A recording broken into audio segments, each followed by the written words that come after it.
Okay, so here's what we were talking about last time. We were talking about symmetry. Here's the big theorem.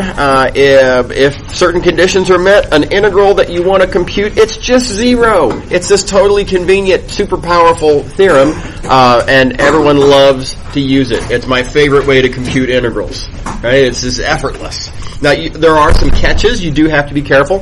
The function has to have odd symmetry, and the domain has to also be symmetric. And furthermore, I emphasize both of these conditions have to apply, and I emphasize they've got to both be over the same line. So we talked about why last time.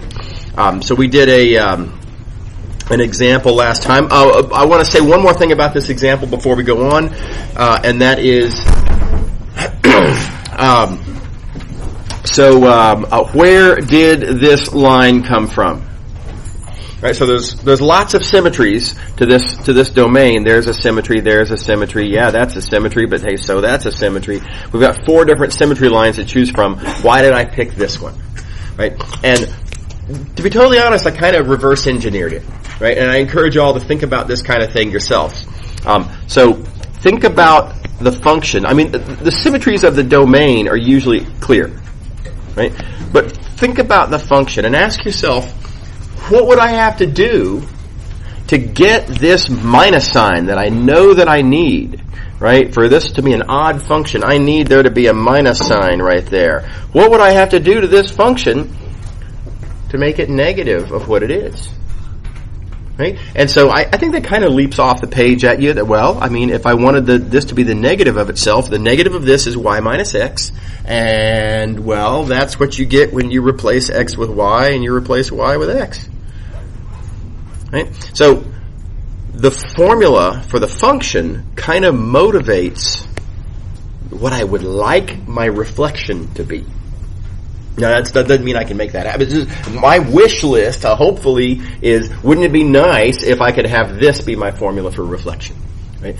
And then you just have to ask yourself, is this formula a reflection? And if it is a reflection, what's it a reflection over? And after a little bit of experience, having done this a bunch of times, you'll either recall or easily motivate that that's a reflection over this line.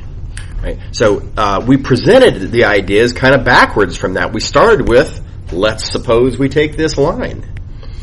From that, we motivated the formula for the reflection, and having motivated the formula for reflection, we then used that to prove oddness for the function. Right? So we kind of used it in the backwards order that it was motivated. So anyway, for your consideration, now again, don't forget, once you've decided what you want your line to be, with your function in mind, don't forget to check that the domain is symmetric too, over that same line. Okay. Alrighty. Moving along. So here is another example. Our domain this time is going to be a triangle with certain vertices. So vertices there, thus giving us as our domain this triangle. And we want to compute this integral. How am I going to compute that integral? Well, again, of course, as always, you could slice it up. Right? You could do this with an iterated integral. Let's just see if we get lucky, though. Maybe there's a symmetry argument we can take advantage of. Now, this domain has exactly one line of symmetry. So if we're going to make a symmetry argument, it would have to be on that line. Now, that does not mean that line will work. But at least we know that's the only candidate, because that's the only symmetry line of the domain itself. Whether the function is actually odd over that line remains to be determined.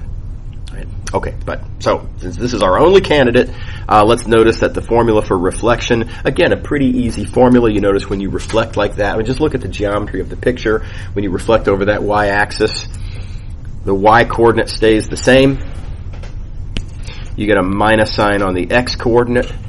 Heads up, it seems a little counterintuitive. Some people want to say, well, if you're reflecting over y, shouldn't you get a y minus sign? It just, I don't know, kind of semantically feels like it ought to go that way, but it doesn't.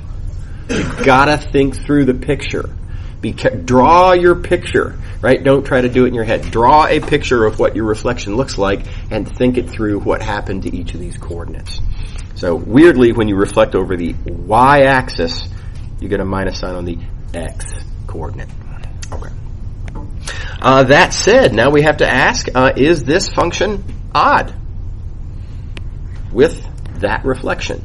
And it's just a straight-up calculation as usual. We're going to plug in f of the reflection. We hope we get the negative of the original value of the function.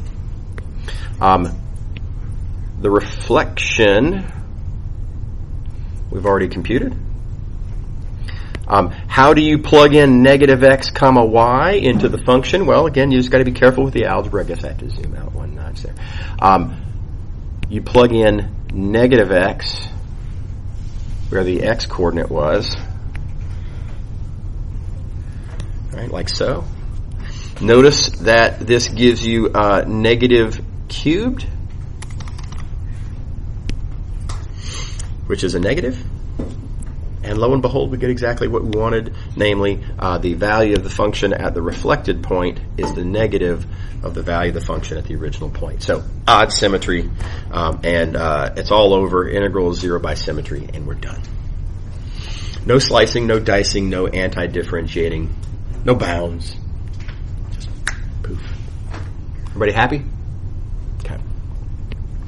All right. Now, next question. Suppose that I look at the same domain, so we're going to keep this domain, the same triangle, and now a different integrand, though. And the reason I'm showing you this example is as a warning. This is a landmine problem.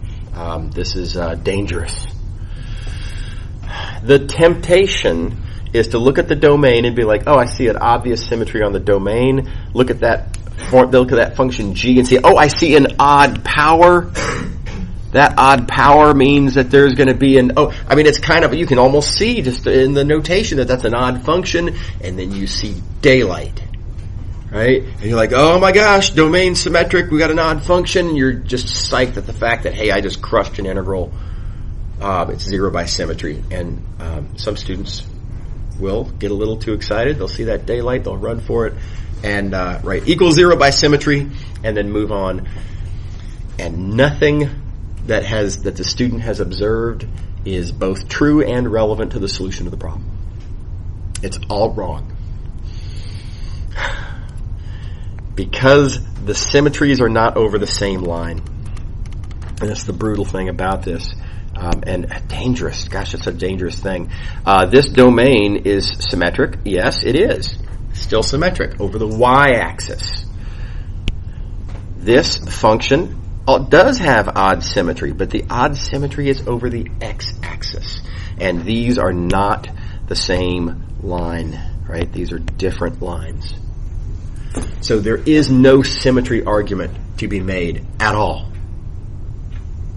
And here's the problem. This is why I call these dangerous. Imagine this from the point of view of a grader.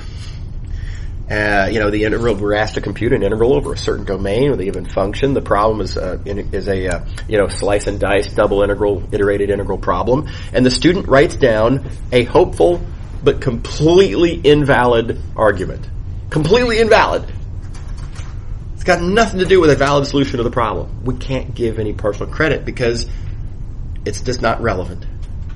Right? So if you aren't careful, if you don't check to make sure that it's over the same line, you got to have both features and it's got to be over the same line. You can take a question that you could have gotten full credit for conceivably and you get a 0. Right? So be crazy careful. I mean, again, I'm a big fan. I'll get right to you in just a second. I'm a big fan of symmetry. Again, I figure about 20% of my physics major was 0 by symmetry. Right? I love them. But they are dangerous, and so use them with caution. Yes? Is it equally correct, though, to do it the long way, even if symmetry would apply? Yeah, it's perfectly fine if you want to do it the long way. So here, if you wanted to do this question, brute force. Yeah, if you weren't sure about symmetry. Yeah, crank it out. That would be equally correct. Right? It's equally correct. Yeah, I mean. If depending on the intention of the question, like if there are hints in the question where I'm trying to nudge you in the direction of making a symmetry argument, and if you don't, then I might interpret that as, oh, this student clearly is avoiding the obvious intent of the question, and I mean, they did it right, everything, they got the right answer, but again, it's not about the answer, it's about the argument, and what has the student demonstrated they understand, and if your demonstration is that you don't understand something I'm interested in, then yeah, I might, 9 out of 10, that kind of thing. Right? I'm going to dock you a little bit. But mathematically, it's just as valid. That's right. Yeah.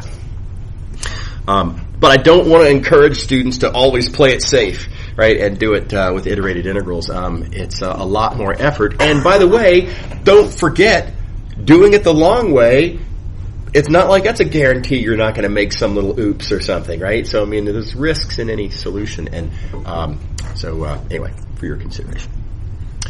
Okay, moving along. So we're going to do a bunch of physics today. Not because this is a physics class, of course it's not, right? But it turns out there's lots of applications of integrals, double integrals, to physics. And I'm going to show you a bunch of them. Again, our goal here is not to learn physics. Our goal is to see how we can take physics questions and break them down with Riemann sums, aka double integrals. All right, so I'm going to start off with a single variable example because I'm pretty sure y'all haven't seen this before. But I want to show a oh gosh, excuse me. Slowly but surely getting over it, but it's just not quite gone. I want to show you how to motivate the formula for center of mass. It's not a hard argument. It's a simple little Riemann sum argument, and it goes like this. Let's suppose that you have a one-dimensional rod of mass where the density varies, right? The density is a function of x.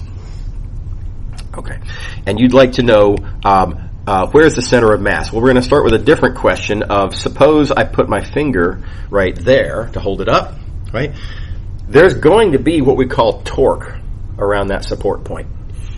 Torque means that, look, there's some mass here, and it's a certain distance away, and it's pulling down, and if you've got a radial arm and you're pushing, you apply a twisting kind of a force-like thing that we call torque, right? And if you want some physical sort of like relatable examples, try grabbing onto a screw head and turning it. It's really, really hard, right? But if you get a ratchet wrench and put that over there, and if the ratchet wrench has an arm that's this long, and if you push from way over here, it's much easier. Go the right direction. Much easier to turn if you're applying force with a lever arm, they call it. Okay. And how much of this torque? Well, it's proportional to how long is your lever arm? The longer your lever arm, the more torque you apply. And it's also proportional to, well, how hard are you pushing? And in this case, we're looking at a piece of mass, and the mass is proportional to how hard we're actually pushing. And there's constants in there that, being in a math class, I'm not going to worry about the units and constants and stuff like that. That's somebody else's problem. Okay. All right, so this formula right here says how much torque does this one little piece of mass apply when it is gravity is pulling it down. Let me call your attention to the fact that this is sign relevant. So x minus s here is positive. The torque is clockwise. On the other hand, if we had a little piece over here, x minus s would be negative. The torque would be counterclockwise. So the plus and minus that naturally comes about by this being possibly plus or possibly minus is just a way of keeping track of to what extent are the torques clockwise and to what extent are the torques counterclockwise. So it's very conveniently set up for that purpose. Each little piece of mass creates a certain amount of torque. Grand total over the entire rod, you just add up all those little pieces of torque with an integral, aka a Riemann sum. And the sum of all the individual torques applied by individual pieces gives you the total torque. Okay. All right, now that's a little bit of a physics thing. What does this have to do with center of mass? The idea of center of mass is that we're looking for the point We're looking for the support point. We're looking for the value of S that will make this torque equal to 0. I appeal to your intuition, right? But if this was balanced, then the torque that this side is pulling down that way and the torque that this side is pulling down that way would be the same, and thus no falling over. So all we have to do is take this, set it equal to 0. We can break it up into two separate integrals. This is a constant; it factors out, and solve for S. A little bit of algebra there, and solving for that S. There you go. And I'm going to rewrite this formula a little bit. I like to write this as S equals integral of x dm divided by integral dm. I think that's just kind of elegant, that the numerator and the denominator look very, very much alike, with the only difference being that we stick in a factor of x in the numerator. So this is called a weighted average. This construction in general is called a weighted average. It's a very cool construction for different purposes. So the centroid is just the weighted average of all of the coordinates. It's another nice way to think about it. Okay. All right, now that's all single variable. Let's talk about a two-dimensional version of this problem. Suppose I have a two-dimensional thing like this vanilla folder, and I want to know where is the support point, so center of mass, in other words, where is the point that I can put my finger and it balances. This is a two-dimensional version of the same question. And it breaks down pretty simply. The idea is, well, that point would have to be on the line. That's the support point in that supports it in that direction, but it would also have to be on the line that supports it in this direction. Right? And each one of those is easy to compute. If I want to know where is this line, what value of x is it that makes a line where the total torques down this way and the total torques down that way add up to exactly the same, go through an argument just like we did on the previous page. Add up all the torques, solve for that x bar, just like S in the previous page, and you get this formula. Same sort of an argument. And then likewise, you can find y bar, the point where the torques in that direction and the torques in that direction balance, with that formula. So very analogous, and we've got ourselves integrals that will allow us to compute an important physical quantity. So it's a nice application of integrals. A little bit of convention, just FYI. We've been thinking in terms of masses in space, masses in a plane, like two-dimensional masses. Someone might talk about the centroid of a region as a geometric thing, not as a physical thing. And if they do, all they mean is just assume the density is 1. Which is equivalent, by the way, to assuming the density is a constant. That's a homework exercise. You're going to prove that for yourself, that if the density is constant, then the centroid does not depend on the density. It's a little quick exercise in properties of integrals. Okay, so problem, application. Suppose you have this upper semi-disk of radius A, and suppose density is equal to 1. In other words, we're just looking at the region as a geometric thing, or whatever. Where's the centroid at? Okay, well, x bar is this, and so there's an integral, and you can crank out that integral, brute force if you like. In other words, slice it and dice it, and etc. Or, and I'm going to leave this as an exercise for y'all to do. It's a nice little practice problem. You could just say equals 0 by symmetry and provide a couple of necessary details. I encourage you to do it that way. Right? So think that through. Try to persuade yourself, what's the line of symmetry? What's the formula for reflection over that line of symmetry? And is this integrand here, there's our integrand, does that function have odd symmetry over that line of symmetry of the domain? And it turns out it does. But anyway, make sure to think through those details. Think through how you would write down those details, right? Keep in mind, if you want to get credit on an exam for ideas, you have to be able to write them down. So practice writing down, how you'd write down those details. Okay. Here's the formula for y bar. Just plugging into the formula above. No symmetry argument, sadly. The answer is not 0. You can kind of see from the picture, obviously. Y bar is not 0. How could it be? Right. That's what it would look like if the y bar was equal to 0. All the torque's clearly one way. It's not the other way. It's not possible. So how do you compute this thing? So you got to brute force it. Right? You got to take this thing, write it down as an iterated integral, and take a deep breath and plow forward. And there you go, and you get your answer. Now, alternatively, if you like, you could take this domain and instead of slicing it dx dy, alternatively, you could slice it dy dx. You'll get, of course, different bounds. And I'll point out that, take a look at how the algebra works out here. I feel like this algebra looks a little bit more pleasant, looks a little bit less brutal, right? And what's the cue that the dx dy integral is going to be a little bit worse and the dy dx integral is going to be a little bit better? And there is no sort of simple, notationally obvious. Oh gosh, I'm sorry. Excuse me. There's no way of sort of looking at the statement of the question and immediately seeing it. Here's how I'm going to motivate it. If you look at this integral that you write down the first way, and you see that there's square roots here, and you think, there's square roots in my inner bounds.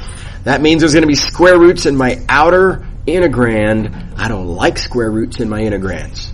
That's bad, right? That's hard in some form or another. It's doable, but it's annoying. Okay. Why am I getting square roots in my outer integral? Well, because you can see, what am I going to be plugging this into? I'm going to be plugging in these square roots into, whatever the x anti-partial of y is, and you get an odd power of y. It's just y times x. Y to the 1. 1 is odd. So then you can think to yourself, but hey, check it. If I still had square roots here, but what if this instead was dy? If that was dy, then my very first antiderivative would be y squared. I'd be squaring out those square roots, right? Sweet. So said differently, just kind of try to look down the path before you actually start walking down the path, and just try to see what's down there. Just try to anticipate. Don't worry about all the details. Don't try to get it exactly all right in your head. That's not reasonable, right? But just kind of scope it out. And this thinking about how the antiderivative works and how's that going to relate to your bounds kind of motivates wanting to do that. And then you can see it happens exactly as you foresaw. This integrates. There's that y squared. That square root then gets squared, and now there's no square roots left, and everything works out nice.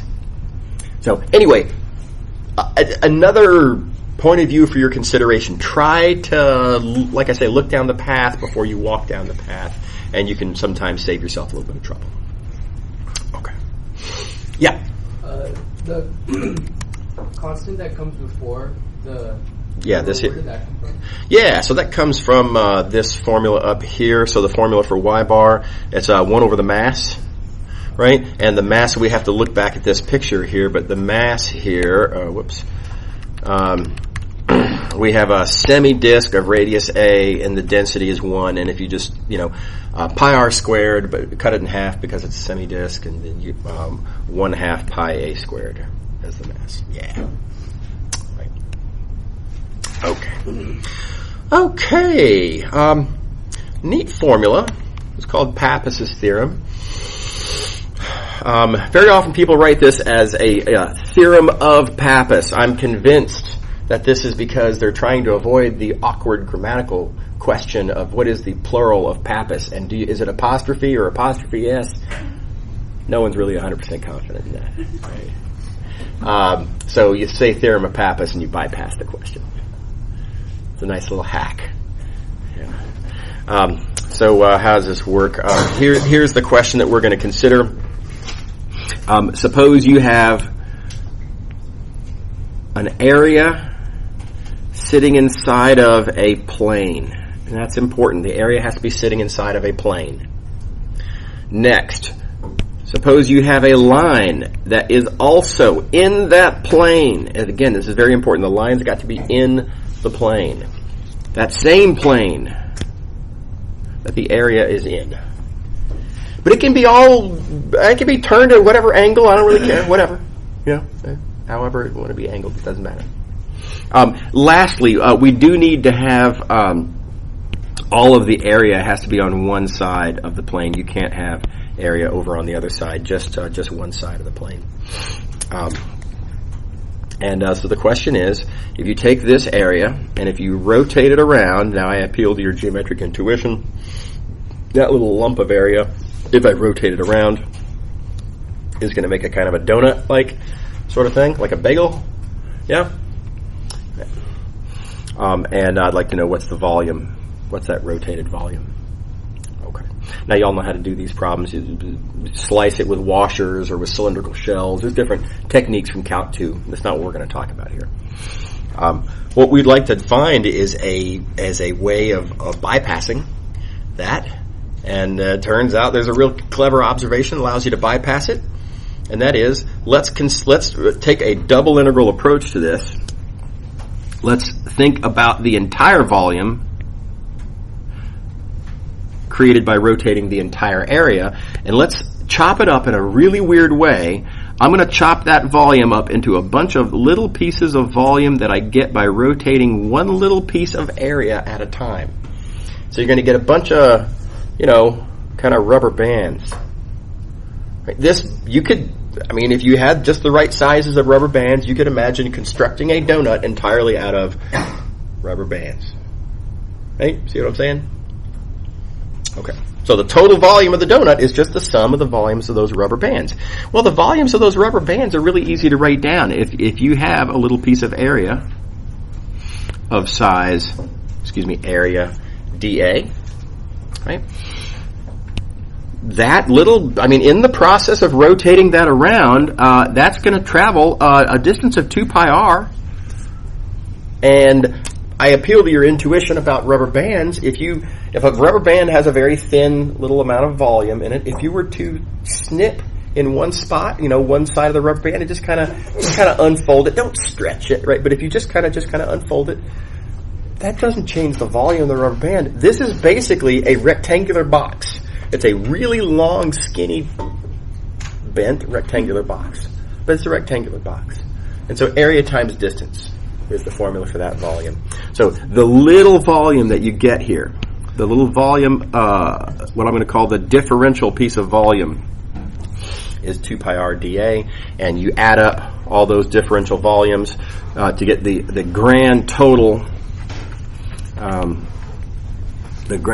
volume of the whole thing, right, is just the sum of all of those. It's a Riemann sum. To add up over all the little pieces of area, keep in mind I chopped up an entire region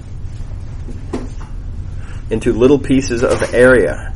And if I just add up over all those areas, that will give me the volume of the whole donut.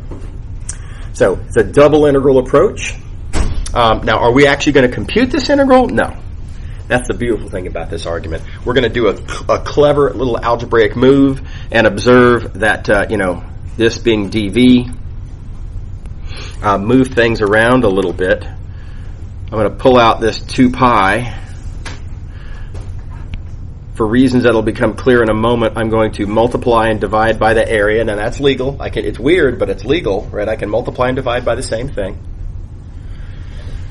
And then I just visually recognize this expression. That looks just like the formula for a centroid. And now let me come up here and try to justify. Obviously, we've defined x coordinate of the centroid by looking at coordinates on an x-axis. Distances are x distances. That gives you the x coordinate of the centroid. Likewise, y coordinates. What we're doing here is just looking at an axis that goes in a different direction. right? And the coordinates that we're looking at are what I'm going to call this the r-axis, if you will, perpendicular to the line that we're rotating around.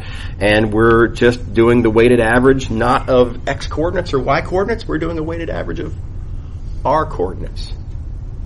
And so this is going to give you what you might call the r coordinate of the centroid, or it's the distance from the centroid to that line. So it's a little twist on the ideas from the previous page. And this is the powerful result. This double integral that, okay, I suppose we could brute force that out. But it's just a very easily expressed, it's the distance from a point called the centroid to a line. And distance from a point to a line is a much easier problem than cranking out a double integral. Okay, so one way to think about this result, and here it is, this is Pathmissus Theorem. One way to think about this is that we're relating something that I'd like to understand to something else that I either do or would like to understand, and I relate them to each other because both of them relate to an integral. They both, just a weird coincidence, they just both happen to relate to the exact same double integral that I don't want to compute.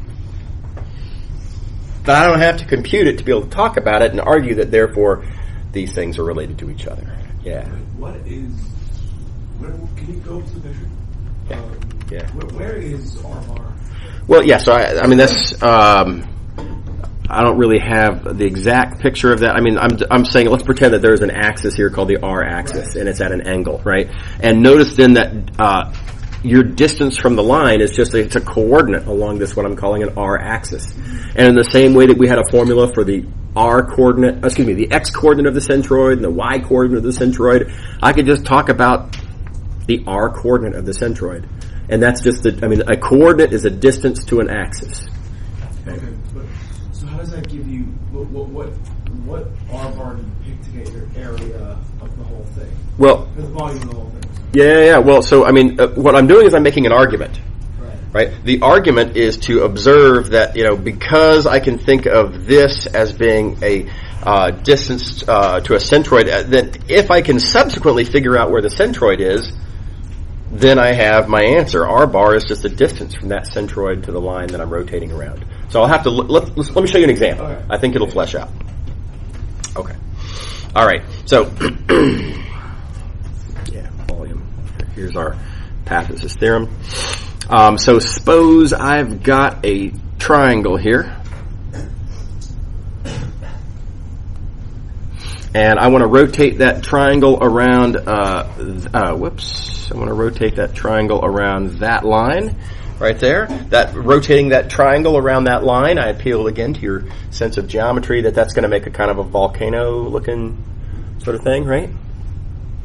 Everybody see the picture?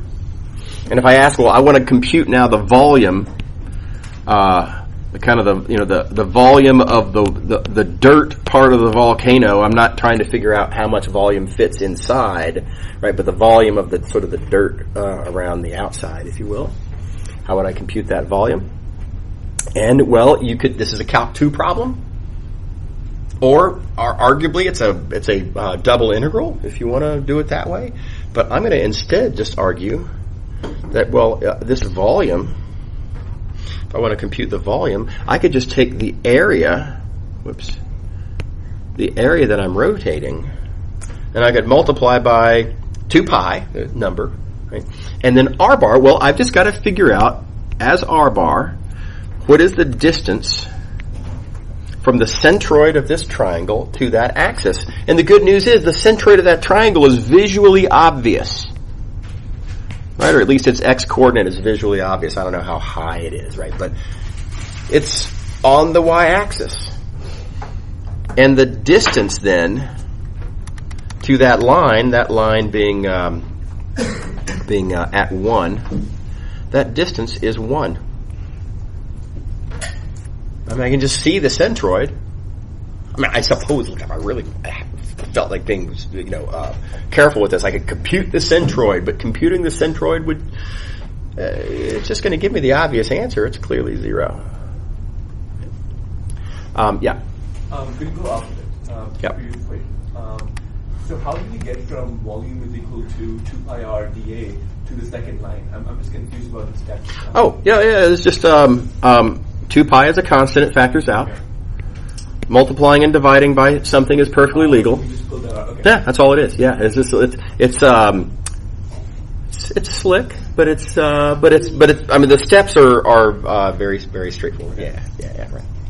Okay, so the beautiful thing about this calculation here is even though the volume itself directly brute force would be, I mean it's not visually obvious what that volume is, it is visually obvious where the centroid is.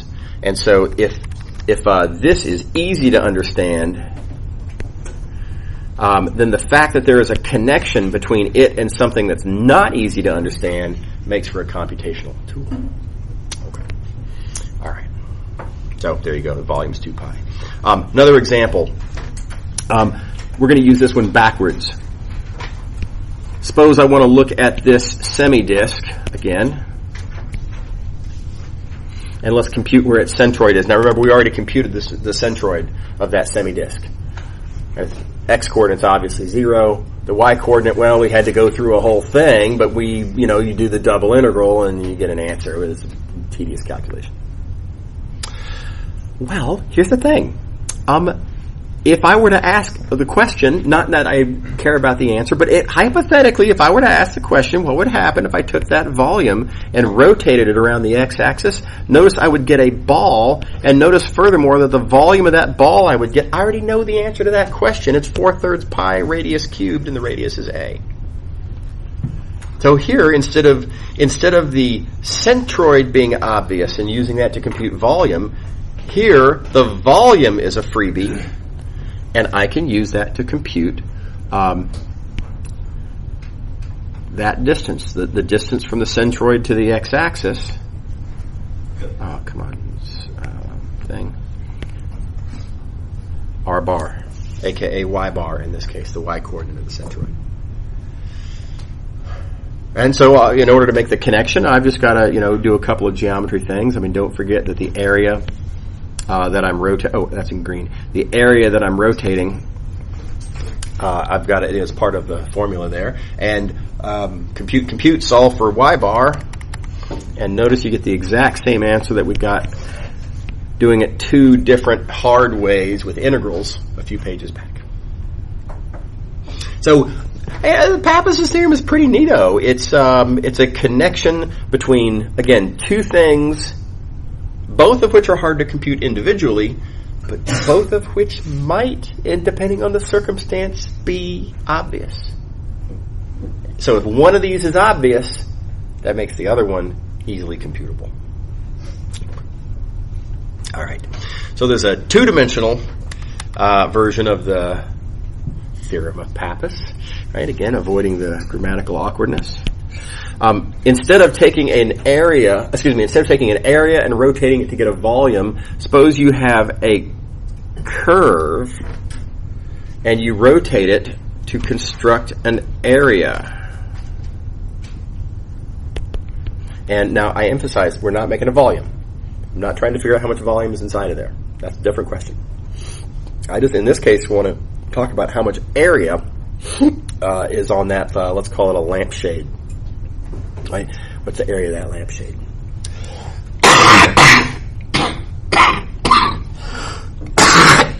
Gosh, I'm sorry. Oh. Okay. Same approximate approach. Works out great as it turns out. First thing I argue is that if I were to look at each little piece of curve and look at the area that one little piece of curve constructs, right?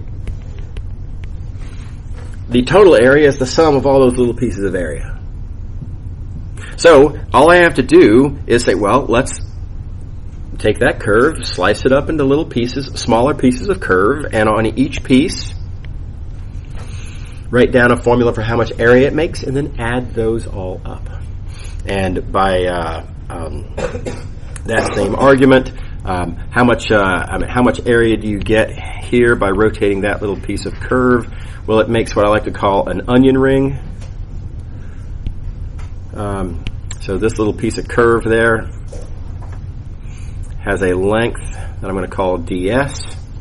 As you rotate it around, it travels a distance 2 pi r. Same deal. Now, I emphasize this is not a cylinder. It is not a piece of curve that's rotating sort of around. It's not rotating around something it's parallel to. It's going to be bent kind of in. And so y'all know those the weird sort of the end piece onion rings that are right. They don't have the straight walls. They're kind of angled walls, and they're kind of thick. I mean, even if they're not very thick, there's a lot of onion in there because you cut it. It's because it's kind of angled in. You know what I'm talking about? So there's going to be a certain amount of that going on here, where for example. Let me make a more extreme example. Right? I guess I need to. Those are great onion rings.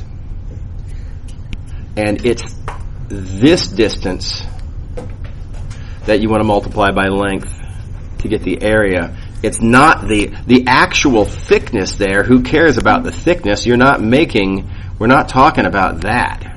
Right, we're talking about the whole green, the great big, flying saucer onion ring, and that's based on the length here, ds, not the thickness. Anyway, same argument. I'm going to skip the details times a factor here, but again, factor out the 2 pi. Again, multiply and divide by length. I'm going to assert with some details to be left out, but notice how that formula looks a lot like the formula for a centroid. And again, we don't quite have the necessary details to flesh that out, but it's pretty plausible, I think, that this is the distance from the centroid to the axis of rotation, and therefore 2 pi times that is the distance traveled by the centroid. So we get this very similar result. And here's an example. Suppose I have this curve here. Now I'd like to know where is the centroid of that curve. Now I want to emphasize, you got to interpret these questions as written. The centroid of the curve does not mean, take this curve and kind of fill it in and make an area out of it and compute the centroid of that area. Right? So some students want to insist on, so we're talking about the centroid of this area, right? And no, absolutely not. That area is a totally different thing. It's going to have a totally different centroid. That's just not what we're talking about. We're talking about the centroid of this wire, right? And you could imagine taking a wire, and you could imagine taking having a support line where the wire balances perfectly on that support line. Right? I want the torque one way and the torque the other way. It's got nothing to do with any area in between. Okay, so this is a new problem. This is not like the problem that we just looked at where we were looking at a semi-disk. Okay, this is semicircle. Okay. What I can do, though, hard problem though this may be, I can say, but if I were to rotate that around, I keep making bad color choices here. If I were to rotate that around, that would make a sphere. A sphere. The area of that sphere is well known, right? 4 pi a squared. Hope everybody remembers all of those garden variety geometry formulas. Make sure you know those basic things. Right? So if you know the area, then that gives you a foot in the door for computing the centroid that we're interested in. Centroid, of course, being y bar. And the connection between them is you just have to plug into this formula, specifically notes that involves the length. The length is just pi times the radius, because it's a semicircle. Multiply it out, solve for what you're interested in, and there's your y bar. So again, it would have been an integral to compute that y bar, but by relating it to something different that also would have required an integral, except that we already knew the answer, we could solve this problem just as easily. Okay, neat fact. Moving along. So moment of inertia. This is another physics concept. If you haven't seen kinetic energy before, no problem. This is what it is. Kinetic energy it's kind of what kinetic means in motion. Energy is kind of what it sounds like. And if there's more mass moving, there's more energy. I think that's pretty plausible. The more mass, the more energy. Sure. The faster you're going, the more energy of motion there is. I think that's pretty plausible too.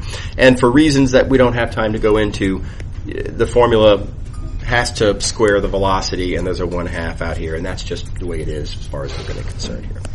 Okay, so there's kinetic energy. It's a relationship. If you're moving in a straight line with a certain velocity, this formula tells you how much energy there is. So what I'd like to do is come up with an angular version of this, a rotating version of energy instead of a straight line version of energy. A couple of observations to make on that. I mean, if you're rotating around some axis, you've got a little piece of mass here, rotating around that axis. You can talk about the speed, v, sure. But there's this other thing called angular velocity. Angular velocity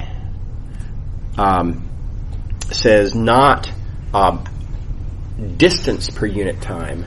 Angular velocity says angle per unit time. So, if you're rotating around like that, right, maybe my finger is moving 10 feet per second. I don't know, something like that, right? But angular velocity would be, so many radians per second. And I don't actually get omega angular velocity doesn't care how fast it's actually moving. It's just how much degrees, how much angle per unit time.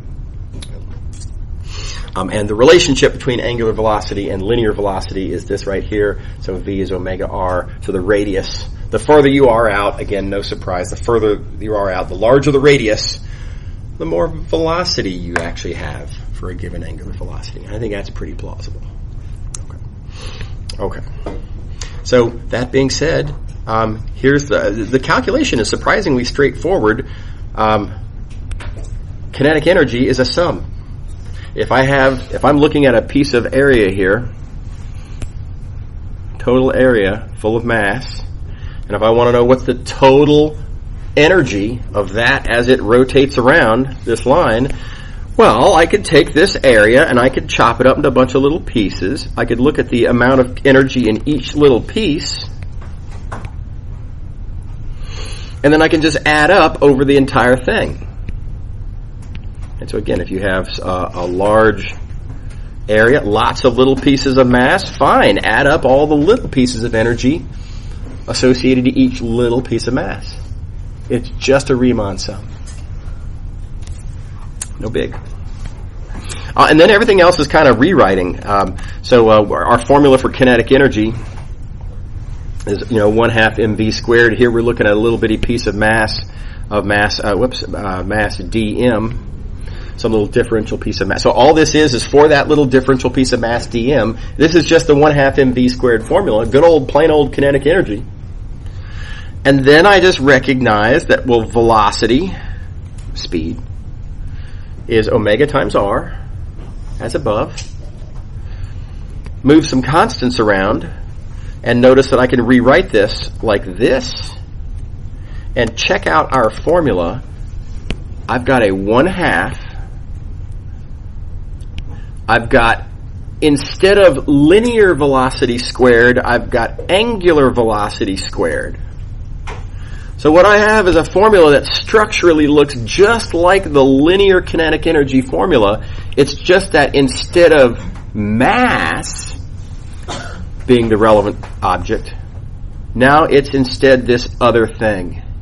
This other thing is what I think is reasonable to call an angular analog of mass. If you're thinking about kinetic energy, the mass isn't the point. It's this is the thing that you multiply by 1/2 velocity squared angular velocity, of course.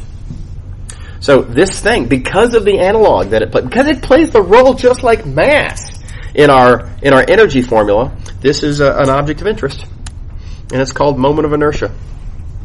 It's just a name. Moment of inertia is just a name, and it's computed with this formula right here. Integral of r squared dm.